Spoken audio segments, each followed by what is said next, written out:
Oh, howdy all, grab yourself a beer, it's time for some Path of Exile discussion. Today I wanted to outline the build I am intending to league start in 3.16 with.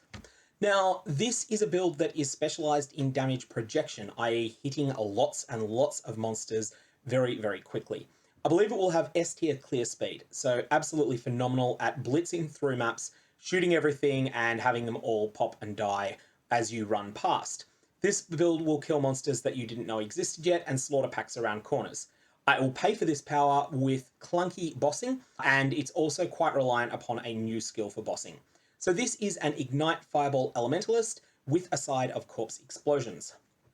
So bossing is dependent upon Flamesurge. This is a skill that's changed so thoroughly that it's basically a new skill. If you have a look at the path of building, link in the description below, and also you'll see a couple of shots of it throughout this video, you will see that the DPS against bosses with a Cyrus profile is approximately in the range 325,000 damage. So with 325,000 damage, that means 100 seconds to kill Guardian of the Phoenix, and it means something like 230, 240 seconds to take down Cyrus, Awakener of Worlds at Awakening level 8. Needless to say, this is not particularly fast, and when fights go that long, mistakes happen. However, Flamesurge comes along and it has scaling that is totally new. It's been overhauled completely, and it causes patches of burning ground to spawn underneath enemies based upon the magnitude of ignites on those enemies at the time that the ground is spawned. This burning ground scales in ways that we don't know yet. So I am working under the assumption that it scales with your character's stats and that it scales with any support gems that are linked to Flamesurge. If this is all true, and we don't have any guarantees that it is, then with a Tabula Rasa and a 4-linked Searing Touch, this build should be doing around 2.5 million Cyrus DPS. If it turns out that it doesn't scale with the support gems linked to Flamesurge, then in that case you're looking at 1.25 million, which is still perfectly respectable. If it doesn't scale with your character stats at all though, then you're going to be looking at difficult boss fights. So we'll have to find that out, and at the moment we simply cannot tell. So there are a lot of endgame options available to this build, and this build should be unbelievable at clearing blighted map content. I'm really designing this a lot with uber blighted maps in mind, the Blight Ravage maps that are being added in this league, as something that once you kill one monster and start off a chain of corpse explosions, it should be able to decimate an entire line of monsters for you. Note, this build is not particularly tanky. In terms of defensive layers, it's got glancing blows and capped block, but that is basically it. If you want to play something that's thematically similar but more durable, then you could redesign this build as a chieftain or even as an occultist. I'm going to leave that as an exercise to the viewer, but that would be pretty transformative and would take away some of the corpse explosion shenanigans we'll be getting up to well into endgame. So this is the sort of thing that you will build into the character once you're at sort of level 85 to 90. That's when you'll start working at getting it in there. So let's talk about why we'd be considering Ignite in 3.16. So Ignite is being buffed to the moon this patch. The base damage of Ignite is going from 200% of the base damage of the initiating skill that caused the Ignite, spread over 4 seconds, up to 500%. That's a big jump. Now, Fireball is losing some Ignite synergies, and so it's not all win-win-win. It's not like you're getting double and a half the damage you would have had in 3.15. However, because the Ignite buffs are so big, even though Fireball is taking a big hit here, Fireball still ends up miles ahead of its 3.15 self. One thing you will notice if you have a look in the path of building that I've made for this character is that there is a hidden little section in the configurations where I say custom modifiers, 47% less damage with Ignite. This is because path of building does not have the new stats for the 3.16 version of Fireball. It is using the 3.15 version of Fireball. And the 3.15 version of Fireball, the 3.16 version has 46.8% less damage with Ignite than the 3.15 version. Don't worry, all the changes together are a buff, just that is how I am registering that change so that you know that I'm not inflating the path of building stats there. So, even with that said, Ignite is being buffed enormously in conjunction with Corpse Explosions. We won't start with those other than testing out Infernal Cry to see if it's any good. I don't think it will be, but I do want to test it out. But there's scope to add them into the build later on, especially in Trade League. And this is the sort of thing you can really investigate once you've got about 20 Exalted Orbs to spend. So this build should be fine for farming, get 20 Exalts in over time. And then once you've got there, you'll be in a position to start buying items that can then build in some of these ridiculous explosions. So expect rare unique items with Ignite synergy to be expensive in 3.16 because a lot of people are talking about it. The path of building here uses none of them except the sort of not super common staff Searing Touch. So it does mention a few, and it has a few of them listed as alternate items that you could swap in, but they are not part of the core path of building as I've originally published it. So why are we going Elementalist? Firstly, Trickster was nerfed. It would have been a good choice for this in the past. But Ignite just has much better synergies with Corpse Explosions than ever before, and Shaper of Flames helps a lot with this. So Shaper of Flames lets you ignite with these Corpse Explosions without needing them to deal fire damage. So Ignites require two things. Firstly, you require percentage chance to ignite, and secondly, you require that the damage that you're dealing is fire. Shaper of Flames solves both of these problems for you. All damage can ignite means that all of your non-fire damage is treated as fire damage for the purposes of igniting enemies. So it gains the capability to ignite. Your hits always ignite, mean that they always ignite just as though they were critical hits. So you don't need to worry about scaling critical strikes. You don't need to worry about anything else. Elementalist, just anytime you hit something, as long as you've got Shaper of Flames allocated, you'll be setting them on fire. So this means that you don't need to worry about expensive uniques like Zerfi's Heart in order to grant chaos damage the capacity to ignite. You don't need to worry about ignite chance. You just get all of that all at once. That's why we're going Elementalist, and it's why I would suggest it as the best Ascendancy choice by far for this build. So how are we setting up the Ascendancy? This is a bit flexible. There is 4 points you have to take. Shaper of Flames is incredible. That is that's the reason we're an Elementalist. And also Mastermind of Discord here is incredible as well. This is the one that makes your exposures have more impact than they otherwise would. So your normal Labyrinth, you're taking Shaper of Flames. Your Cruel Labyrinth, you're taking Mastermind of Discord. And then for third and fourth, you take whatever you want. I suggest you take the Shockwing.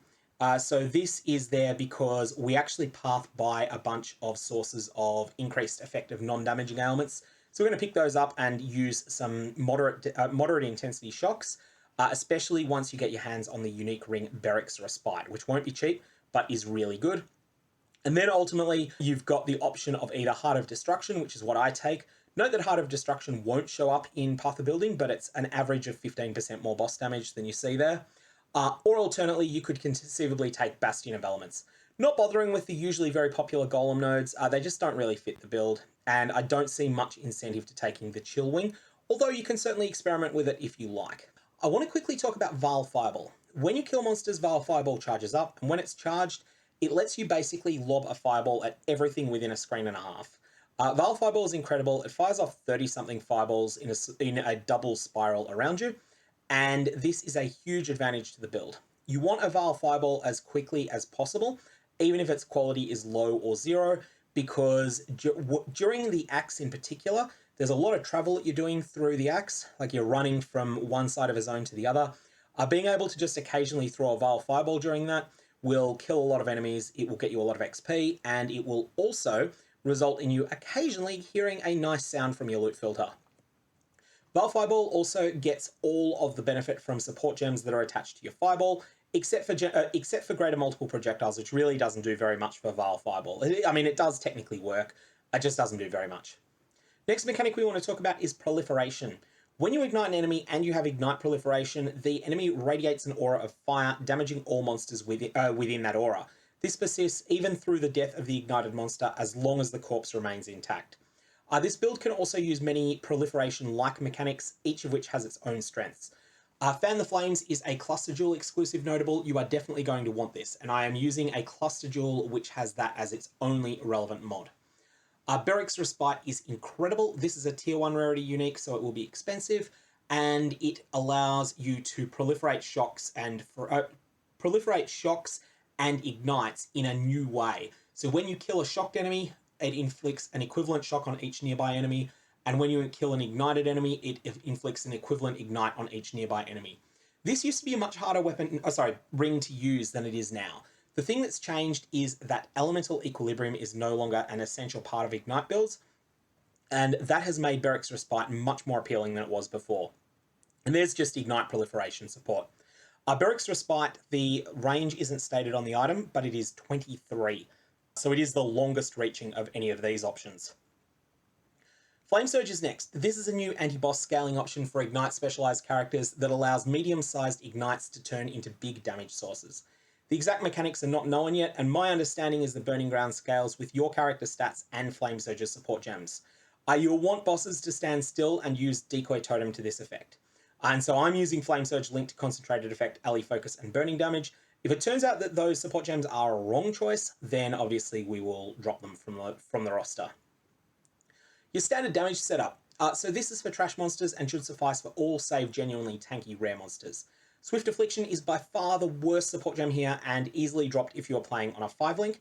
And if you're leveling on a 4-link, Ignite Proliferation is mandatory and you can drop any other 2 gems. So you've got to have Vaal Fireball or Fireball. Fireball until you can get a Vaal Fireball, then start leveling Vaal Fireball. And once Vaal Fireball's only 1 level behind your Fireball gem, at that point, swap it over. And then just drop any 2 of the support gems. At endgame, you can replace greater multiple projectiles with Unbound Ailments for more damage, but this will come at the expense of worse damage projection. This requires great gear. You're going to want Dying Sun, Snake Pit, and Beric's Respite to use this. These are 3 of the uniques that I think are pretty much essential for you to be able to drop greater multiple projectiles, but when you can do that, that will feel fantastic. Dealing with tanky monsters. So we've got one setup for dealing with trash monsters, but when we want to deal with a tanky rare or a map boss, you'll want to attack their fire resistance too.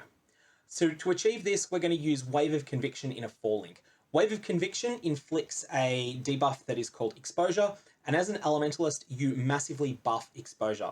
Our 4-link is going to be Wave of Conviction linked to Combustion, Hex Touch, and Flammability. So this will be the most significant way of attacking the fire resistance of the monster that we can manage.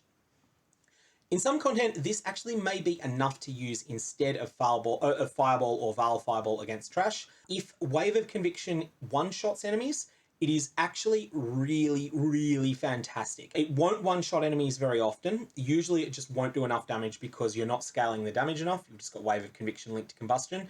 But if you are in a situation where it is able to one-shot, then it will be absolutely phenomenal because Wave of Conviction propagates slowly, which means that you will kill a monster in front.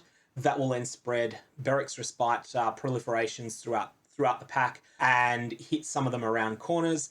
And then while, if there's monsters still spawning, they might pop up after all the original monsters were dead. Wave of Conviction feels really good in places like Rituals if it's able to one-shot. So this skill is not being automated. We'll be casting it manually and we'll be casting it a lot on bosses, so keybind accordingly. And this setup is no joke. It adds something like 60% more damage, which is turned on in the Path of Building. So with the current stats that we've got in the Path of Building, our anti-boss damage is about 328,000, but without this setup, if this is not being used, it goes down to something like 200,000. For bossing, as well as using the fire resistance reduction package, it's time to drop Decoy Totem down to control a boss's location and then to kill it with fire. And when I say kill it with fire, I mean using the Burning Ground from Flamesurge. Path of Building does not have any knowledge of Flamesurge's mechanics yet. The Path of Exile community does not have any knowledge of them yet. And so it's all prediction. We're just going to have to see how it works in practice. I'm optimistic about this skill, but if it turns out that I'm wrong, maybe we'll reassess and have some other alternative for killing bosses. I have in the past used Fire Trap, and you can also use things like Flamethrower Trap. These are options that can be used on a build that is specialized in Fireball for trash, but ideally we'll be able to use Flamesurge effectively. So for the tree, Path of Building will be clearer than this document. So especially for the masteries, because this is not going to capture what all of the mastery options are. Take the Cluster Jewel section last, dead last. Take the Staff Block Nodes second last, so after everything else except for this.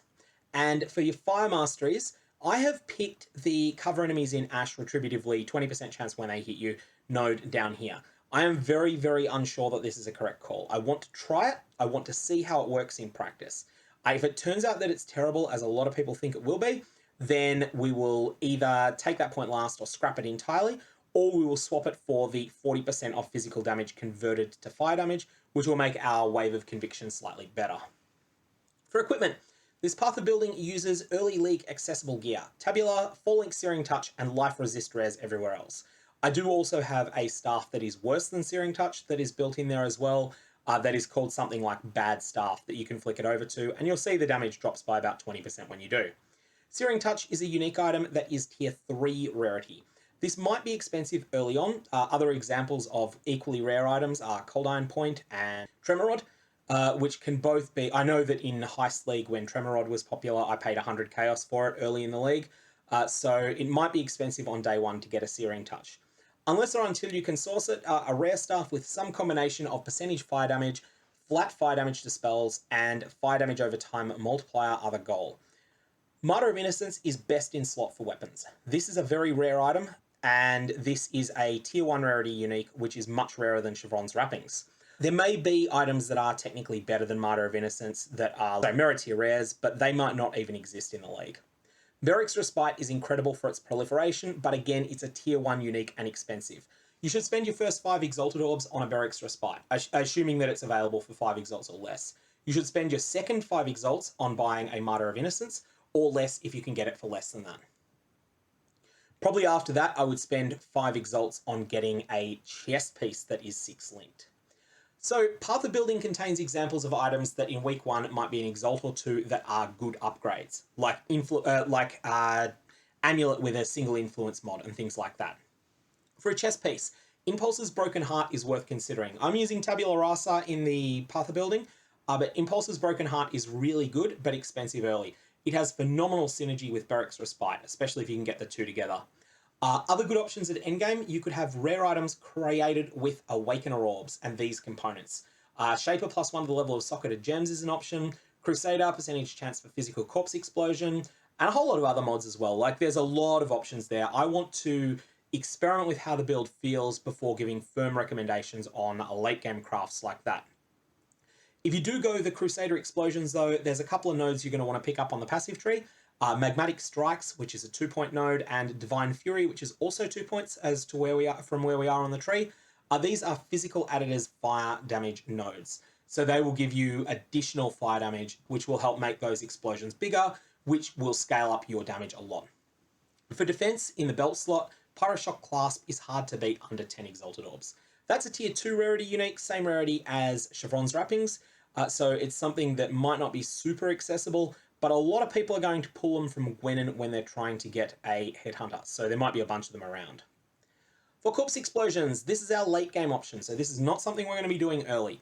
I want to firstly give a sense as to how much these scale, and I want to use the smallest Corpse Explosion to do this. So this is Asenath's Gentle Touch. You might be familiar with these gloves, they're kind of good. So, these gloves have, amongst other things, enemies killed near corpses affected by your curses explode, dealing 3% of their life as physical damage. So you're thinking 3% of your life, that sort of tickles, but it doesn't really hurt. These scale ridiculously with Ignite.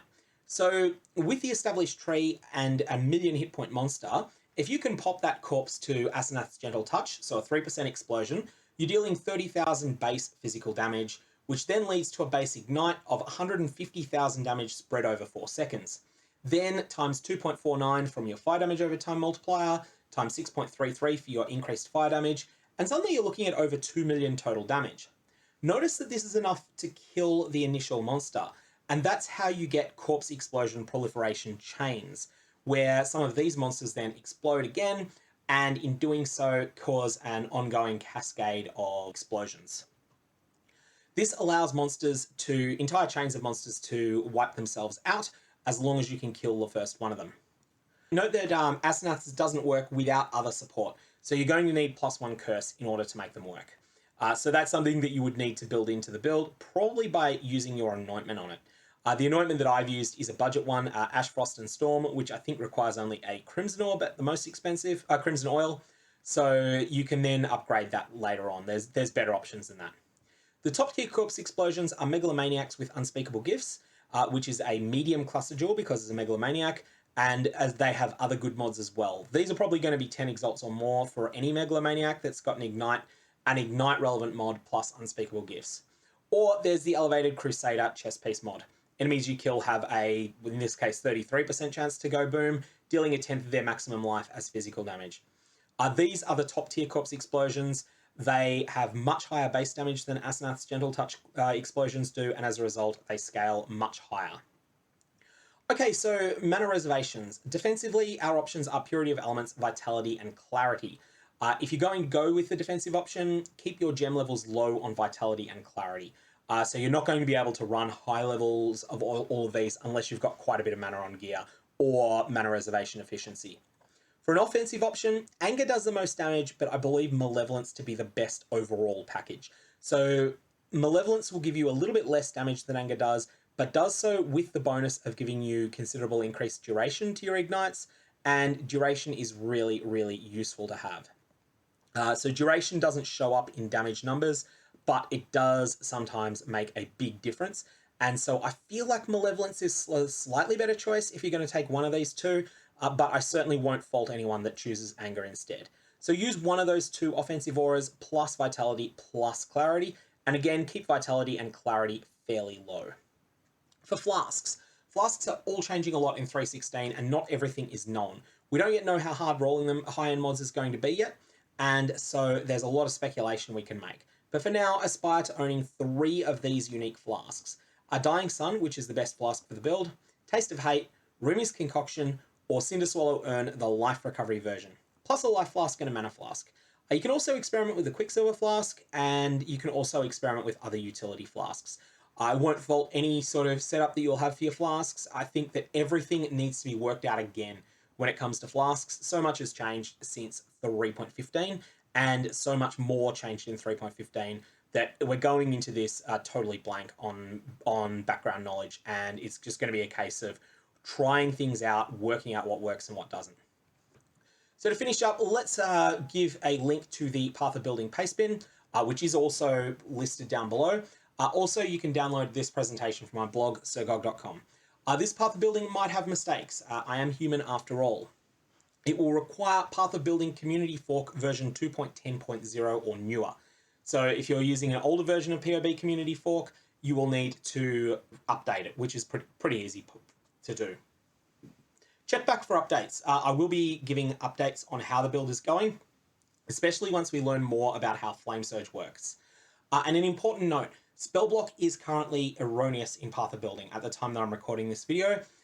There is a cluster of spell block on staves that is currently not working at all in Path of Building. When that's rectified, I think you will see that the spell block is either capped or it's just a tiny bit underneath it. And so that cluster is actually the reason that we're locking in staves rather than using caster wands. Anyway, that's all I got on this. Definitely download the Path of Building, and I will see you around. May your Vaal Orbs have interesting results, and if you do decide to start with an Ignite build, let me know how it goes, and we'll follow my journey as well. I'll be streaming my play over on Twitch.